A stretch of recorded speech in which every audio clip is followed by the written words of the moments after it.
Hey everyone, welcome to Bible Talk. The opening scenes of Genesis give us this amazing account of how God actually created man.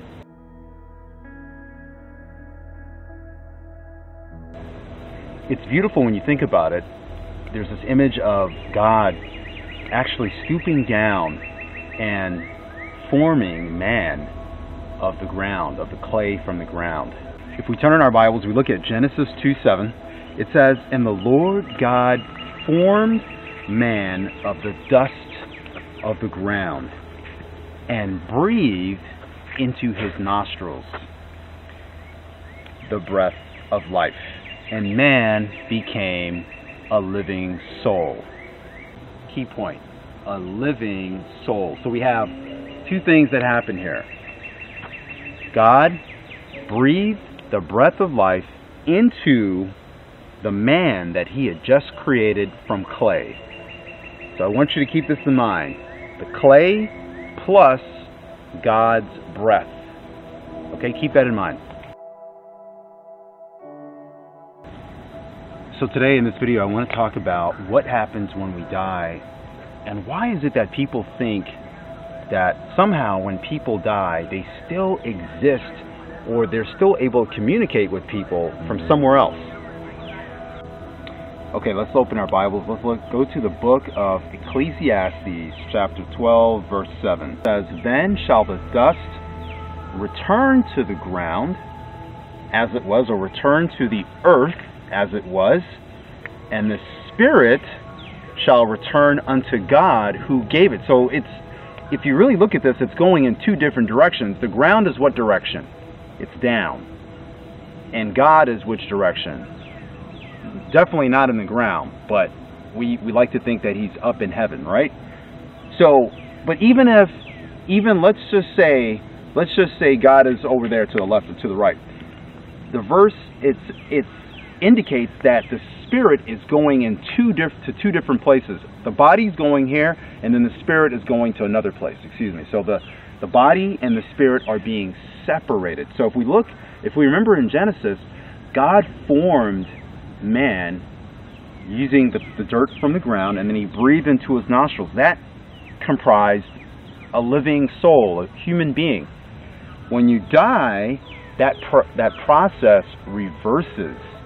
The dust goes back to the ground from which it was taken, and the spirit goes back to God who gave it.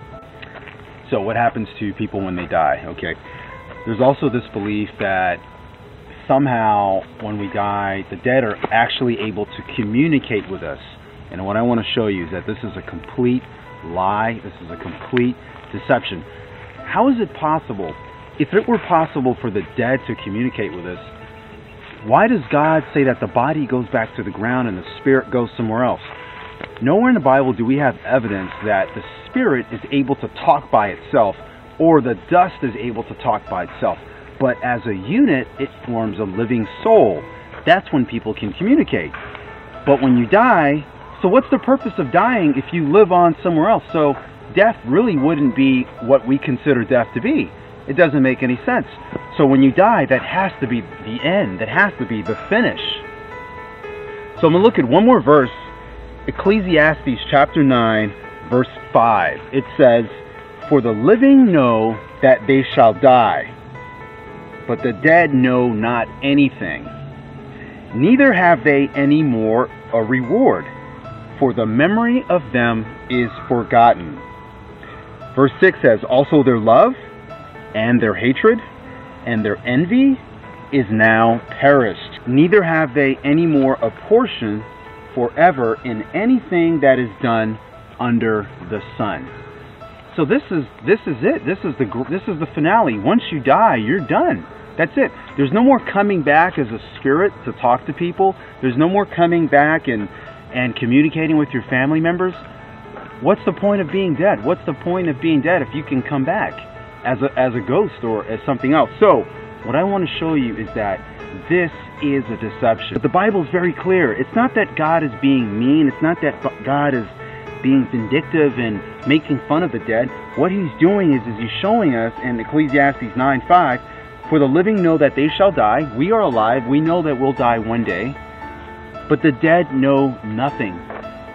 Have you ever seen a corpse? I mean, people will touch a corpse and the corpse won't respond because it's dead. That's why they pronounce people dead in the hospital. There's no response. The heart stops, the brain activity stops, it's over. So anything outside of this is clearly a deception. Why is the devil interested in deceiving people? He wants you to be lost. He wants a way to communicate false ideas or anything that he can use to jeopardize your salvation. Anyway, thank you for joining me here on Bible Talk, and until next time, God bless.